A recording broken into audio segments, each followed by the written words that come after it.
Hey there. If you clicked on this video, chances are you're feeling a bit off. Maybe a little sad. Maybe a little lost. Maybe you were scrolling through Instagram and thought, wow, everyone has such amazing lives, and then there's me. If that's you, you're in the right place. And trust me, you landing on this video is no accident. I just need about 15 minutes of your time. I promise by the time this video is over, you'll feel that weight on your shoulders get just a little bit lighter. What you're about to hear might just change how you see yourself permanently. You ready? Now I want you to imagine something. It's early morning. The sun is just coming up. There's an old wise man. Like he does every morning, he's walked deep into the forest to think. He's settled under the shade of a huge, ancient tree, his eyes closed. In the middle of that perfect silence, he hears a sound. A crow perched on a dry branch crying. Yes, a regular old crow. The wise man opens his eyes, looks up at the crow and asks in a kind, soft voice, "Why are you crying, little friend?" The crow's voice is just heavy with despair. He says, I am the most miserable creature of all.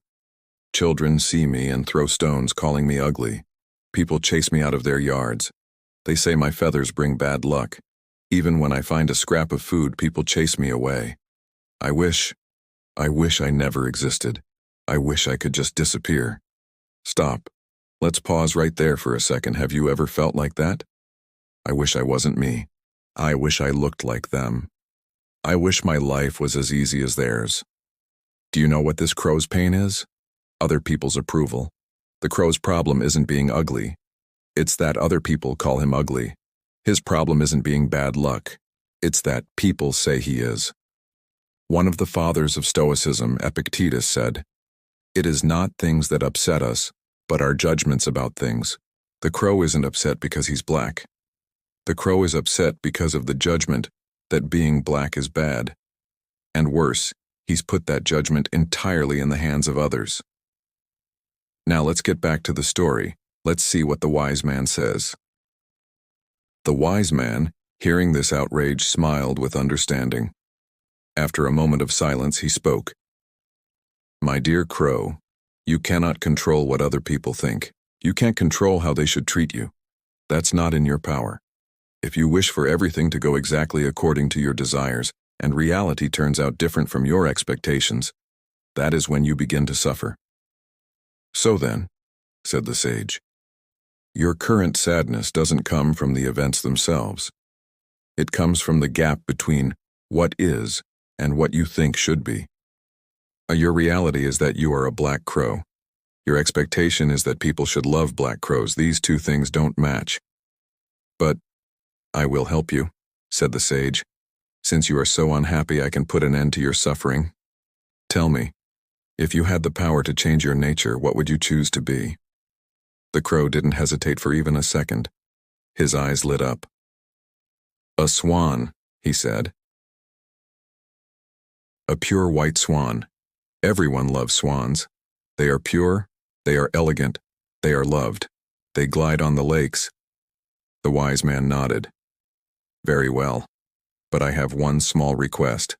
Before you rush to trade your own nature for someone else's, go and speak with a swan. This is where the trap begins. Comparison. We all do it, don't we?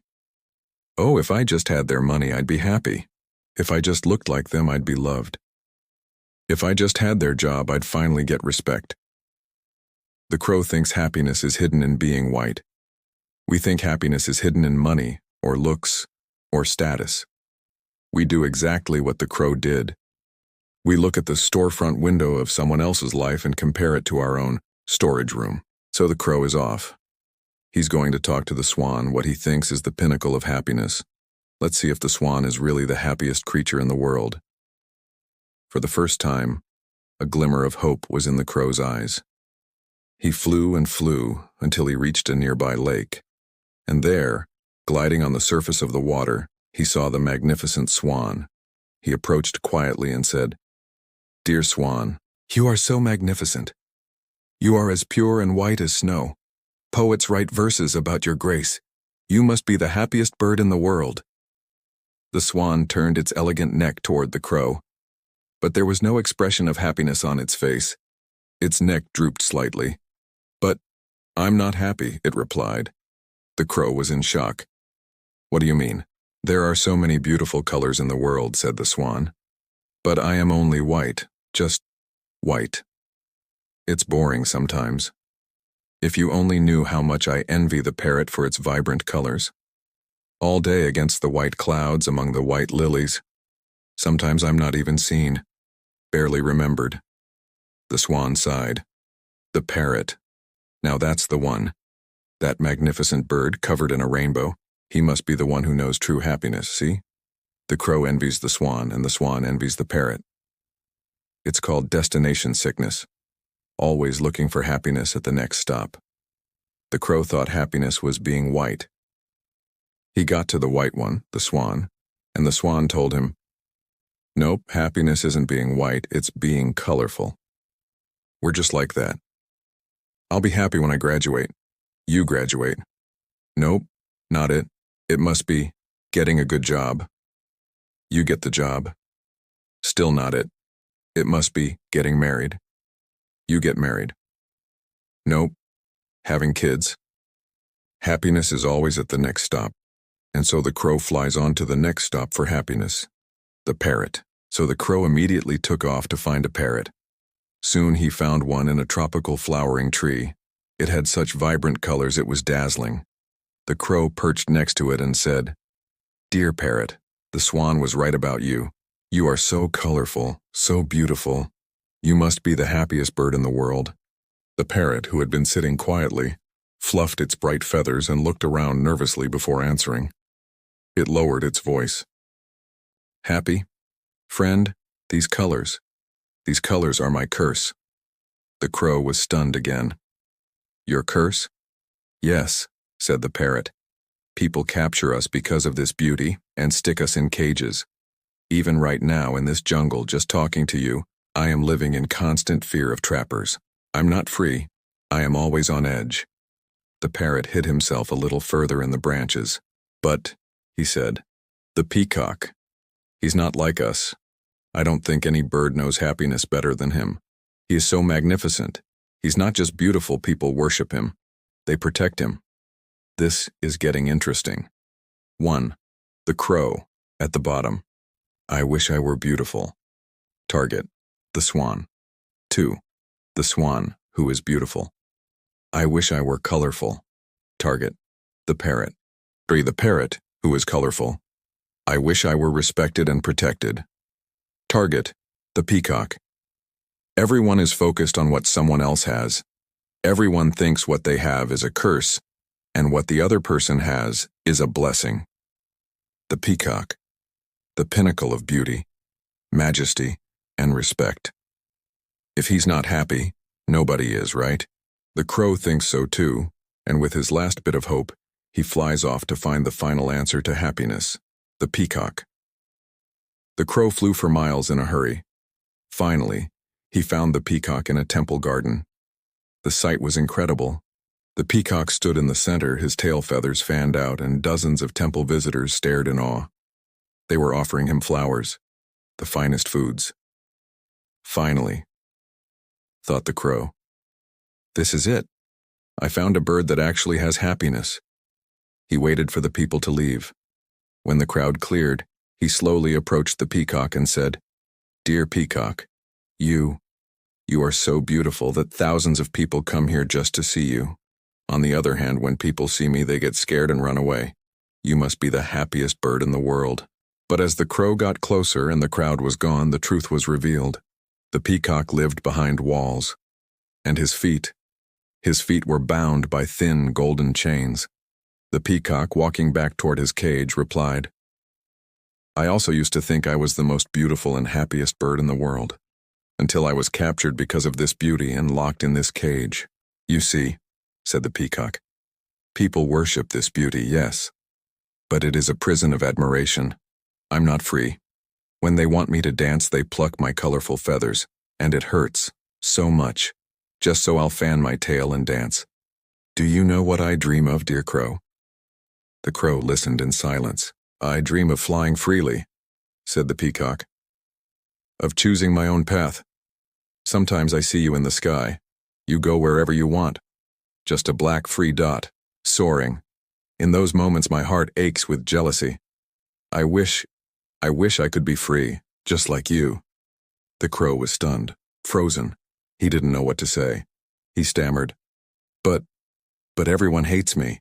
The peacock took a deep breath and said the one thing that changed everything.